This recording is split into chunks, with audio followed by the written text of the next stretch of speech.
everybody, thanks for coming back in for this video. We're looking today, this is another video in our series on which vehicles best to live in for full timing. And today we're going to look at camping trailers, both bumper pulls and fifth wheels. They're basically going to be pretty similar with a few key differences. Good things about trailers, is comfort. Obviously, how plush they are will vary between and the amenities they have will vary between trailers. But you can stand up in a trailer, you can walk around, and that's worth something all by itself. That's really nice, and that's especially true if you've got back problems or any kind of disabilities. It can be nice to have that extra space and to be able to actually stand up and walk around. Another nice thing with a trailer is a long-term setup. If you're staying somewhere for an extended time, you get there and you drop it off the tow vehicle and set it up, and you can just leave it there. You can take your tow vehicle, your truck or your van, whatever you're hauling with, and you drive into town to do your errands or whatever. Your house stays set up, so you don't have to move your whole house every time you need to do an errand. And that means you don't have to store everything and put stuff away. So there's a convenience there as well. Space can be nice with trailers. It's going to vary depending on the size of the trailer and on the design, but you'll have more storage space in most travel trailers or fifth wheels than you're going to have in a van or a pickup. So that's really nice. If you're not a minimalist, or if you don't want to travel super light, that gives you a little more luxury as far as being able to carry some more things with you. And of course, if you go in with a fifth wheel, that's basically going to be your largest trailer option. And the space in fifth wheels rivals, some of those things, especially the bigger ones, they rival what you get in an apartment or even a small house. So you can really have all the space you want in a portable trailer still. Some of the bad things with trailers, the older models in particular, that have some age on them, they're prone to leaks and problems with the appliances and the installed systems in the trailer. Definitely something to be aware of if you're looking at a used trailer. You also need a reliable tow vehicle, and of course, if you're looking at a fifth wheel, you need the fifth wheel hitch installed in the bed of your truck as well, so that you not only have to buy the camper, but you also have to have something to tow it with.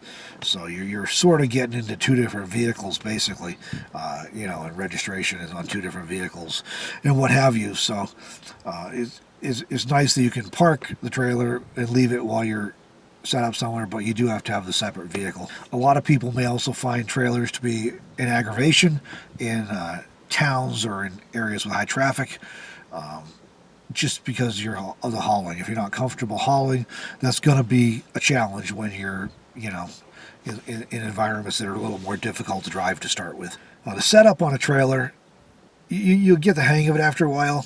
I know I did, but still, if you're moving camps a lot, there's an aggravation factor in having to level it out and chock the wheels and all the rest of it, and then you're ready to move again. You got to hook it up and break everything down. If you're setting up for a couple weeks at a time, a month at a time, it's not a big deal. If you're breaking camp every day or every couple days, that can be a pain in the neck, having to deal with all that. It just depends on your perspective. If the comfort of the trailer and the convenience of it's worth the setup hassle, then that's fine. Just something to be aware of if you're not used to trailering, is that when you get somewhere, you got to set up. When I get somewhere in my minivan, okay, I put up my sunscreen if the sun's hitting the windshield, and that's it. That's all I have to do.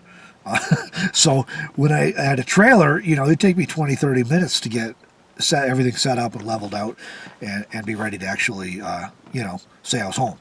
So there's that. And then security is another consideration with trailers. In my minivan, if I feel threatened, or if I feel like there's in my minivan, if I feel threatened or if I feel like this neighborhood's not secure where I'm parked, I can come right through between the seats, hop in the driver's seat, and drive away. It's literally that simple.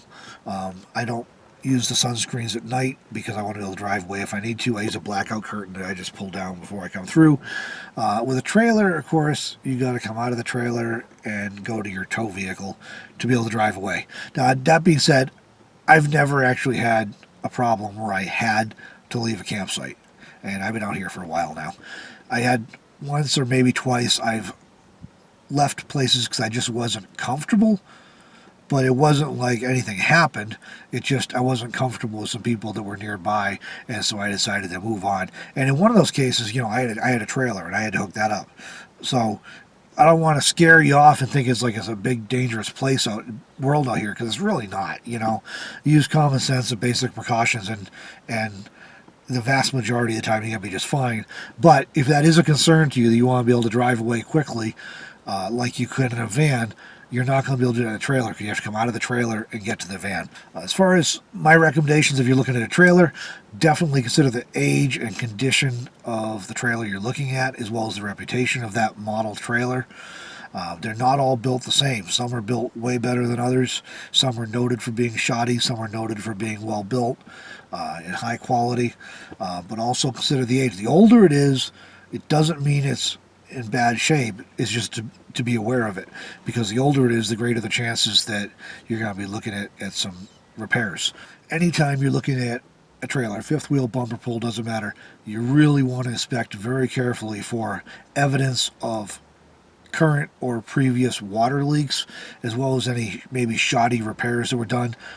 The roofs on trailers are notorious for leaking anyways, and water damage can just be significant. I've worked in the construction industry and remodeling and maintenance in the past, years gone by.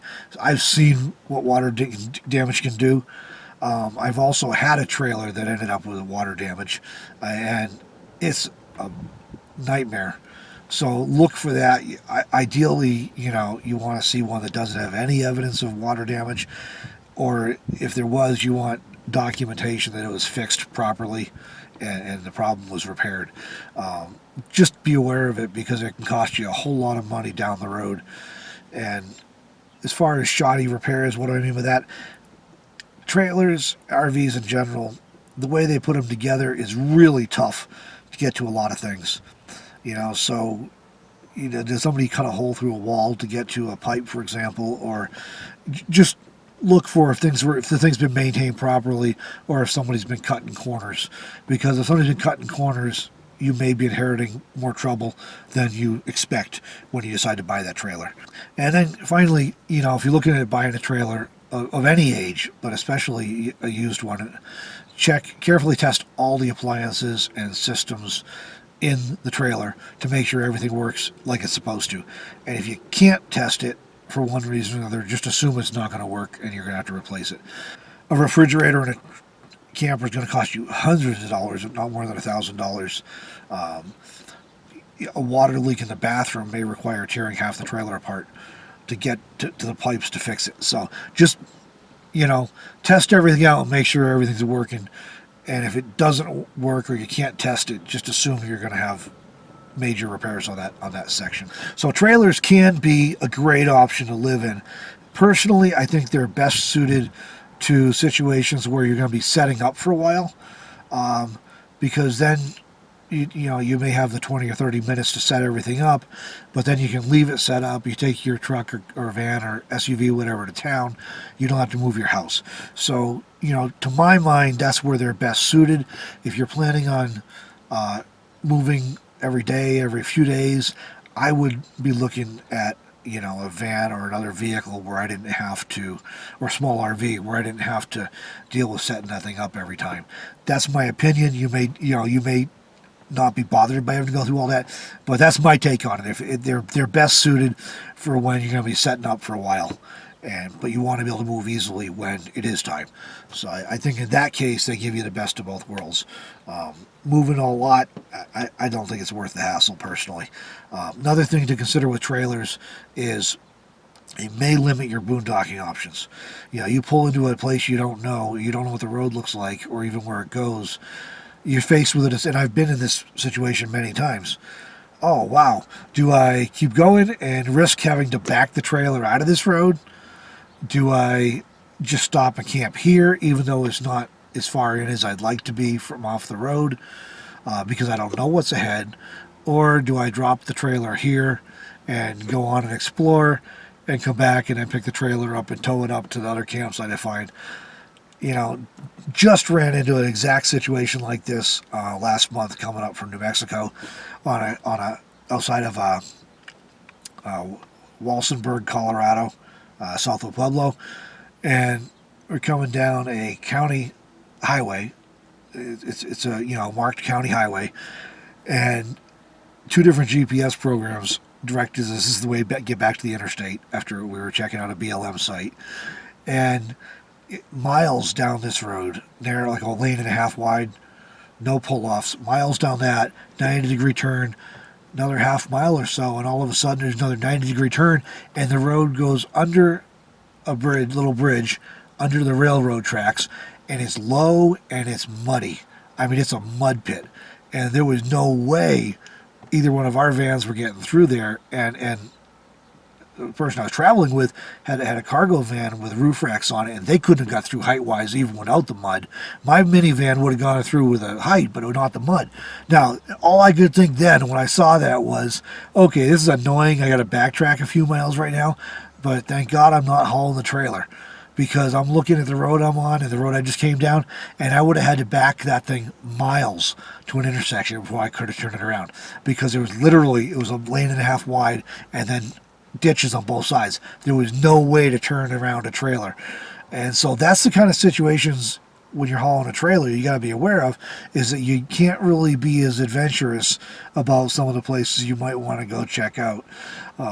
So I think that kind of limits you to sticking to the places where you're a little more confident what you're getting into. But if your lifestyle and the kind of traveling you're doing is suited to a trailer, that can be a great option. I'm not knocking them at all. It's just I'm not sure they fit me the best the way I like to do things. But I hope these, this information helps you out if you're thinking about a trailer or trying to decide what vehicle you want to go with to live in for full timing. Trailers are definitely a viable option. Plenty of people love them. You just got to decide if it's going to fit well for your lifestyle and the way you think you're going to be traveling. So our next video, we're going to look at cargo trailer conversions, kind of a niche, a niche specialty, if you will, of the trailer segment. But I think cargo trailer conversions are unique enough to deserve their own video and their own consideration. So if you haven't subscribed to the channel yet, you may want to hit that subscribe button and the bell so you get notified when I post up new videos, and because there's going to be several more coming. Like I said, next one's on cargo trailer conversions. There's also a link in the description of the playlist for this whole series if you want to check out any others in this series. Meanwhile, thanks for watching, everybody, and we'll see you in the next video.